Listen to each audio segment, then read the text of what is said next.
You're sitting there scrolling through YouTube or Instagram, seeing everyone seemingly live out their dream careers while you're still feeling really stuck in your job. You just got an email from your boss with work that you really don't want to be doing, and you feel so stuck and like you actually can't make a change. But the truth is, you can. And before we dive in, I created a free habit forming planner so that you can really stick to these steps. So click the link below and download that. Let's start by doing a fun visualization. So I want you to imagine this, maybe even close your eyes. You wake up so excited for your workday. You check your calendar, there are meetings that you want to be in, and you can't believe that you're actually getting paid to do something that you enjoy. This is step one. Before we take any action or build any strategy, we need to work on our internal world and our own beliefs. Because if you don't genuinely believe that this is possible for you, you're going to stay stuck. You're going to look at all of the evidence in your life that proves that you can't be in a career or job that you love. And I know this firsthand because I spent years starting and stopping side hustles. I would gain all this momentum, get really excited, and then at the first roadblock, think, see, this is why it's not possible for me. Someone's just ghosted me or no one's buying my product, and I wouldn't push through it. I would just pivot or completely stop. And it really wasn't until I worked on my mindset and my beliefs that I actually started to gain momentum. So here's how we break that cycle. When those thoughts start to come up, I'm not smart enough, I'm not capable, this works for other people, but not me. The next thing we're going to do is write down those thoughts, those stories that we're telling ourselves, and then look at our lives and find evidence where that's not true.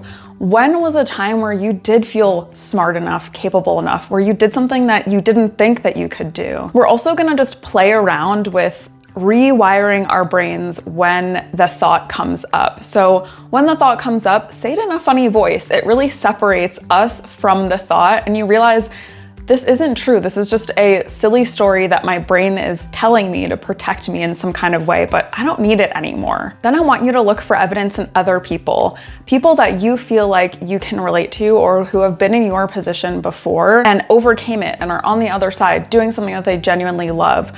Reach out to them, talk to them. Then we are going to create future evidence. This is what I mean by that. We're going to sit down every morning and visualize us achieving the goal that we want, us being in that ideal career, having that work day. Feeling into that is going to prime our brains for that to become our reality. This reset is the foundation. Without it, nothing is going to stick. And be patient with yourself. This might take a little bit of time. We want to constantly be working on it. The next step is getting really clear on why we want to make this change. How painful is it to still just be in this job that you hate? How painful is it to see other people living out their dream careers and you not having that? To make this even stronger, think about yourself in 10 years from now. How disappointed would you be if you were still in the same job, in the same position, doing something that you don't like, not living out your full potential? I hope that this stings because this is going to give us the momentum to take action. Now let's flip the switch. How would you feel in 10 years from now if you did take on the entrepreneurial journey? You started your side hustle and it turned into a full-time career, or you completely changed careers and you love the company and the mission that you're working for. Your why is going to help ground you for when things do get tough, because anything worth pursuing is going to have some kind of roadblocks. There's going to be some kind of discomfort associated with it. I experienced this firsthand, especially when creating these YouTube videos. It does not come naturally to me to talk into a camera. Whenever it gets really hard for me to click on that record button, I think about all of the people that I want to help.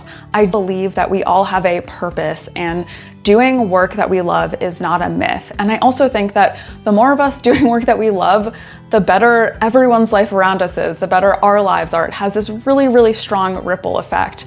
So I have such a strong why, and that's why I keep on showing up. Now that we've done all of this internal work, hopefully we're feeling a little bit of a shift. We've unblocked these internal beliefs. We got really clear on why is it that this needs to happen now? Why do I really, really want this? And step 3 is all about action. we have to decide, what is it that we want to pursue right now? This doesn't mean that this is the thing that we have to stick to for the rest of our lives. I've changed careers 4 times, I've pivoted in my business 4 times, and have finally landed in a job that I love and in a business that I love. So don't get too caught up in this having to look perfect, but we do have to choose one thing because that's just going to help guide us. So ask yourself, what is that one thing that you want to do that you haven't pursued yet because you haven't believed in yourself or you don't think that it's possible for you? And we're gonna start taking action. If you're really not sure here or you have a lot of different interests, I have another video on helping you get really clear on what it is you wanna pursue next. I'll link it up here. The key criteria here is it has to feel authentic. It has to be something that you enjoy doing. When I first started a side hustle, tried drop shipping and easily fell off of it because I didn't feel like I was making an impact. It has to feel like something that you always talk about or really love to do, because if it isn't, it's gonna be really hard to make time in your day for it. Even starting a new hobby can become a business that energizes you. There are so many examples of this on YouTube of people making money from reviewing fish tanks, or someone learning how to drum and showing their drumming journey and then realizing that they could teach other people because they learned it later in life. I know you have a unique ability and you have interests that you can make your career. Once I realized that I might want to be a software developer, I found proof and a roadmap to getting there. So I had a friend who had recently done a coding boot camp. She'd switched into software engineering. I asked her all about the job, what she liked about it, what she didn't like about it, and what she actually did to get that job. This showed me that it was possible for me too, and I understood from her story the next steps that I needed to take to get there. Which leads us to step 5, taking consistent micro steps on a daily basis. And this is where that habit forming planner is going to come in handy. I realized the first step that I needed to take is to actually start coding. Make sure that I like it. So I went online, I think it was Code Academy, had a bunch of free coding courses. After work, I set up some time every day for a month to code. The next thing I did was I found a group of women also learning to code. I immersed myself in that community. What you want to do here is just dabble in it. See if you really like it. See what steps that you have to take to pivot into it. Once I took these consistent micro steps of coding on my own, finding a community to code with and a class, I finally went online, I found a coding bootcamp and took that leap, quit my job and pursued that bootcamp. So it really isn't these big leaps of faith that create the change.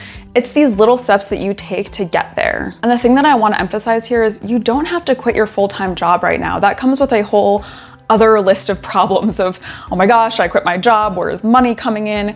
First, we need to feel safe, right? We need to feel safe. We need to believe that we can do it. So the best thing that you can do here is experimentation outside of your work hours. You can even use your full-time job to make this transition.